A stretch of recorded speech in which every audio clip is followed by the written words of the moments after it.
Hi, my name's Rich Harrington, and welcome to this week's edition of Understanding Adobe Photoshop.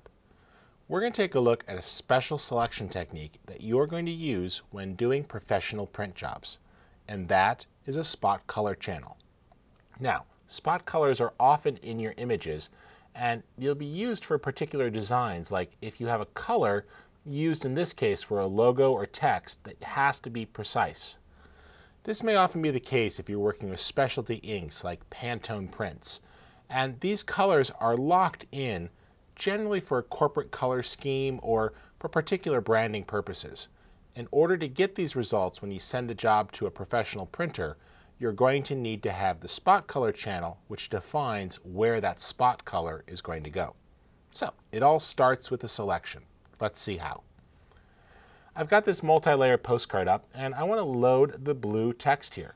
So I'll just command click on the thumbnail in the layers palette, and it'll load the word Jersey. I could then switch over to channels, and what I want to do is make a spot color channel. To do that, we click on the pop-up menu here and choose New Spot Channel.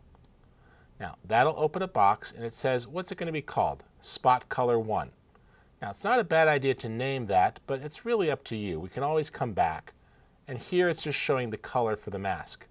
If we click on that, it comes up with a pop-up here, and what I would recommend is checking the Color Libraries box. When you do that, a list of colors comes up. Now, knowing which Pantone color to use is going to be a combination of things. First, you're going to have to see if the client already has a set of colors that they always use.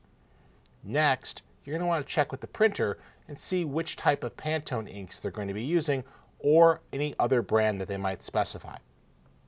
Now, we have lots of libraries loaded, everything from Pantone to Toya to True Match, and you're going to choose different styles depending upon the printer you're using.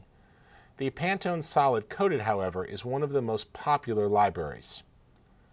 I'll go ahead down here to the blues, and I know that this client likes to use 2735.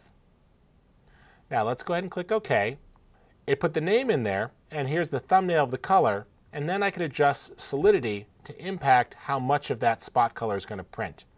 Oftentimes that'll be a lower value and it's done as an overprint, but you'll have to check with the printer and see what settings they want you to use. I don't mean to be vague here. What happens is the different settings will be dictated by the particular printing method that your printer is using. So it's always a good idea to speak with your service provider before undertaking a professional printing job. Let's go ahead and click OK, and we'll repeat that for the word surf down here.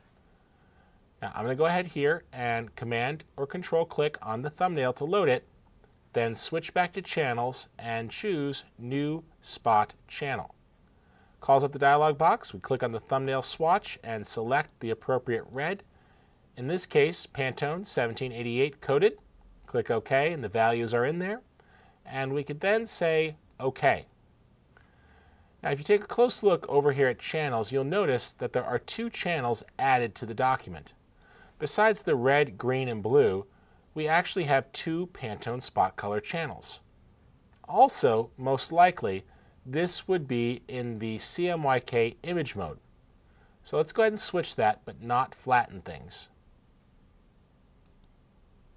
There we go.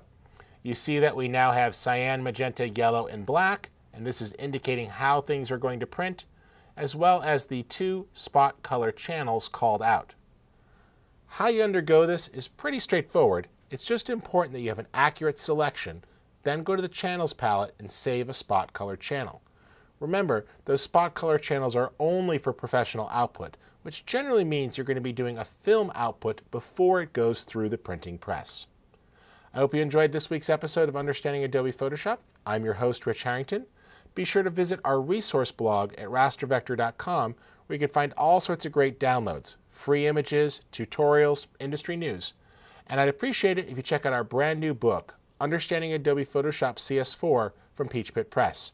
You could use the discount code UAP2 to get 35% off over at peachpit.com. Thanks for joining us.